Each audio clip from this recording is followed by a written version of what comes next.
What's going on, everyone? My name is Samuel Terry, and if you're here, I know for a fact that is because you want to learn, because you want to become a techie. It's necessary for you to understand that there are levels to this thing.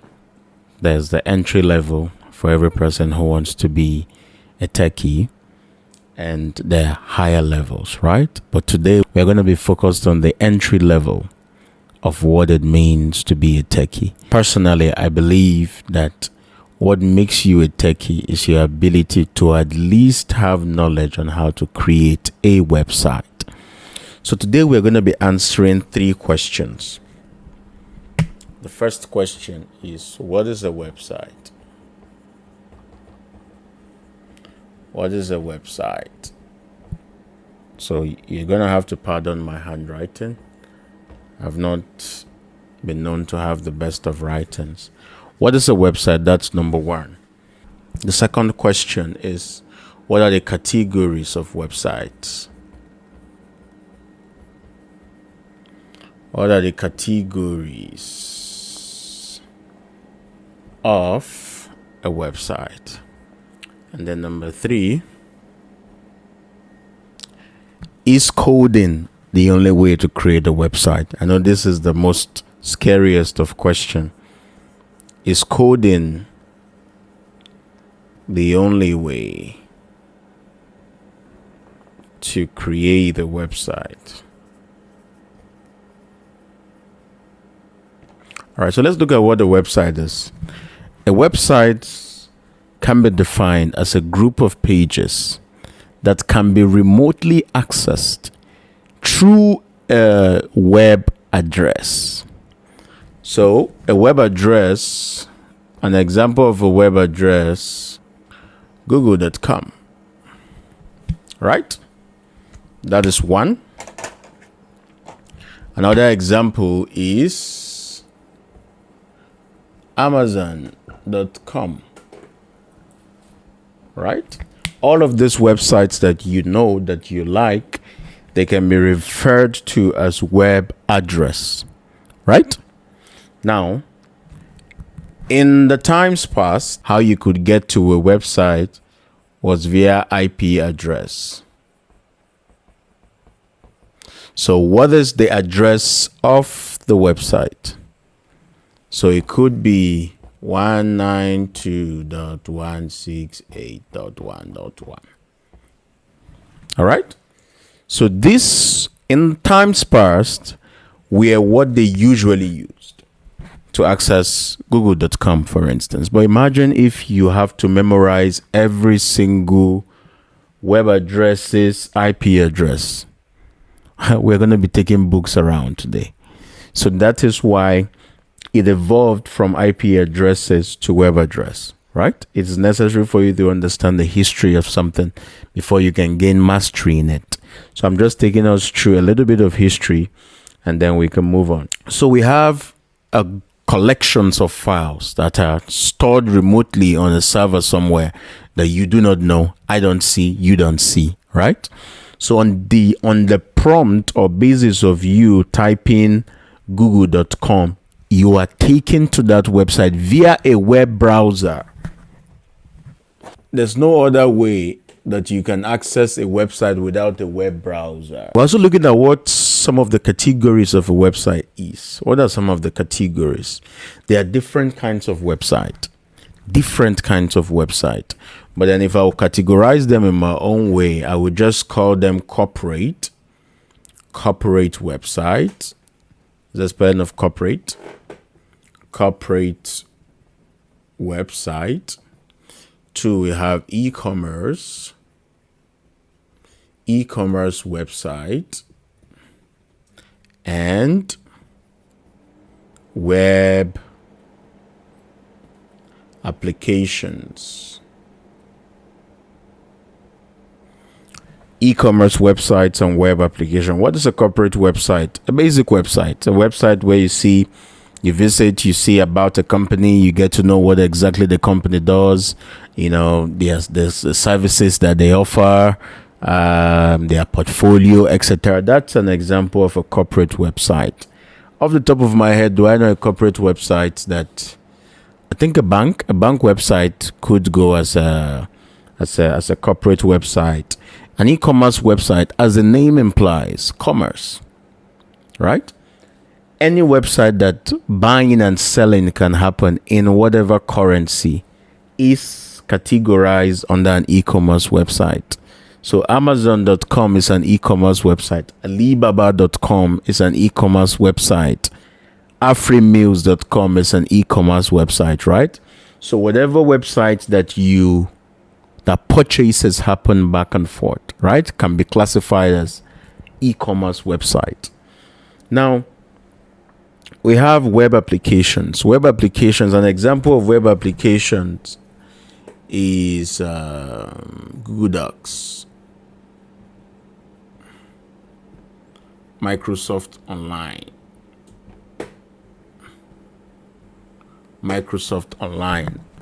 Any website or any web address that you visit that performs dense tasks like photo editing, video editing, illustration, etc., can be classified or categorized as web applications. Now, for the purpose of this particular tutorial, we are not going to be looking at web applications, right? Because I'm here to teach you how to create a website fast, how to create a website easy with as much programming or coding knowledge as much as we could. All right, so the third question is coding the only way to create a website? The answer is no. Coding is not the only way to create a website. There are other ways of creating a website, right? So off the top of my head, we have CMSs, we have coding, right? So coding, let's dissect coding. Coding is when you write code, right? So the official language for any web page is HTML, CSS, and JavaScript, right? So for every or any website to be able to translate what the website is saying, the default language that must be used is HTML, CSS, and JavaScript, right? There are so many other things that comes into all of this, but we will not be talking about that today. So that is for coding. But the one that we'll be focusing our attention on is CMSs. What is CMS? CMS stands for Content Management System. Content Management System, right? An example of a CMS you must have heard: WordPress, Drupal, Wix. If you've not heard of Wix, you've probably seen an ad of Wix in the past on YouTube, whatever. We have Wix. Which other one again? We have Joomla, Spotify. Did I say Spotify? Shopify. I said Spotify. Yes. So the most popular amongst all of them is WordPress. And why? Because it's free. WordPress makes creation of website very easy. I'm going to clean this now. How or what exactly do I mean by that? Some people find it difficult to create websites using WordPress because they think it's complicated. And the truth of the matter is it's not. It's not complicated to create a website with WordPress. It is not. As a matter of fact, legacy programmers even hate WordPress. Why? Because they believe that it's for babies. It's for people who don't know how to program. But you would be surprised to know that 1/3 of the entire internet, this is 1, 2, 3, 1/3 of the entire internet is powered by WordPress. Let me give you some examples of websites that were created using WordPress. Number 1, we have whitehouse.gov.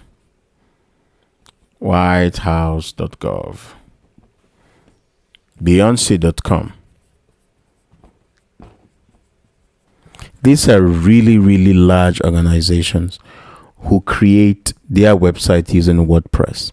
So what is stopping you? Why have you been looking down WordPress as though it's nothing that is important or something that, it's useless, or it's just for mere small boys who doesn't know what they're doing? So WordPress is quite powerful, and that is what we are going to be using to learn how to create a website. Now let me give you some pros and cons of WordPress. I've been using WordPress since 2015. Yes, I've been using WordPress since 2015. I started using WordPress when WordPress was WordPress 3.2, if I'm not mistaken. Now WordPress is on, I think, 6 point something, if I'm not mistaken. Right? If my memory serves me right.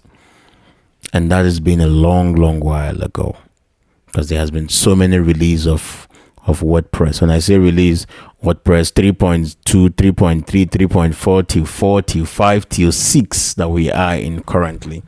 So it's really important that you understand and know that for me to be talking so much about WordPress, it is because it's a tool that has really helped me. What are some of the pros off the top of my head? Number one, it's easy. It's quite easy. When I say easy, the way I'm going to teach you it, you would probably question yourself why you haven't learned it all this while. It is very easy. Number two, there are tons of resources for you to use. And most of them are free. Number three, you can create whatever it is that you want to create using WordPress, whatever it is that you have in mind. There's a theme for it. There's a template for it. There are page builders for it. The community has really done well when it comes to maximizing this tool, and it's necessary for you to take advantage of it. Now, some cons that I have: security is one big problem. Because it's free, it's not so secured, but there are other measures that you can put in place to make it secured. Number two, if you have a business idea, let's say you cannot run a big business off a WordPress website because there are complexities, there are complications. Of course, WordPress tries, they have plugins that you could use. All of these things I'm talking about, we'll be looking at them densely in the tutorial, right? But there are so many plugins that could help you do so many things, but might not be able to do what exactly it is that you want, unless you employ the option of custom editing or custom code to be merged or added to your WordPress website. So that is number two for me. And then number three, yes, it can sometimes be slow. Yeah, because most of the assets and resources that you are putting on it will probably lag it a little bit, but there are ways around it. And every single tips that I'm going to be sharing with you in this particular tutorial is going to try as much as possible to do away with the cons that I mentioned, right? So let's look at what an average website looks like. The average website, the first thing you see on every website that you see is a logo, right? The second thing you would see are menus. For instance, we have home, about us, blog, portfolio,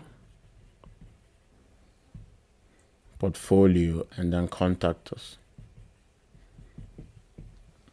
Basic, right? This is 5 page website. The average, I talked about this in my previous video, the average that you could charge for this as a Nigerian is about 100 to 250,000 naira, right? Depending on the content that the company would be providing for you. Converted to US dollars, that would be about, let's say, 250 US dollars, if I'm not mistaken, right? So this is what an average website looks like. Then you could probably see a hamburger icon here. You would see those icons. It just looks three like this. Once you click on it, then something pops up, right? That's what we call a hamburger icon. We'll talk about all of this in our later tutorial, but basically this is what you see. Now all of this would be called a header.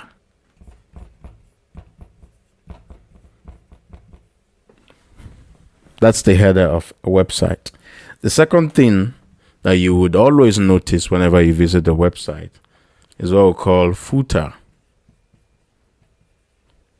Right?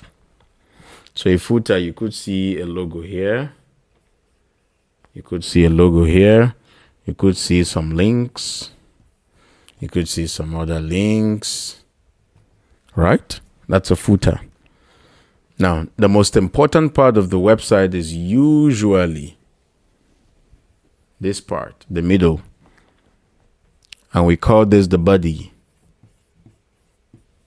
Now, just merely me saying header, body, footer, what comes to mind? Like a letter, right? Yeah. Now, it is necessary for you to understand that this is where the content goes on, right? So the content is maybe about us, mission, vision, all of that, some pictures of our CEO, the amount of businesses that we've been able to carry out, the amount of reviews that we've gotten and all of that. Basic website, right? These headers, most of the times, they are global. What do I mean by global? There is no place that you visit on the website that you wouldn't see them. It looks as though they follow you everywhere. So the header and footer, all global. So it's necessary for you to understand that if you're able to get this right, all you have to worry about is just the body. So if these and these, they are the same on every single page, about us, blog, portfolio, contact us, making or creating the body shouldn't be that difficult, right? So this is just a breakdown of what the basic corporate website looks like, right? So you have the home, the about us, the blog, the portfolio, the contact. Now, if we're looking at an e-commerce platform, you can now see something like a cart, a basket, or whatever icon that the developer or the designer of the website uses to illustrate the cart, the word cart. You could then see currency here. All right. Then inside of the body, you see products. Right? And it all comes with prices. All right? So you see it in different formats. This could be sliding around. This could be static. This could be a carousel, The reason why I'm taking my time to break down all of these things is to show you that websites are not different from each other, right? So my header design could be different. I could then choose to have my logos here. I could then choose to have my logo here and leave this place free.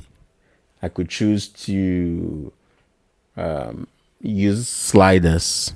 Of course, sliders are inside of the body, but I'm just giving a conceptual design, right?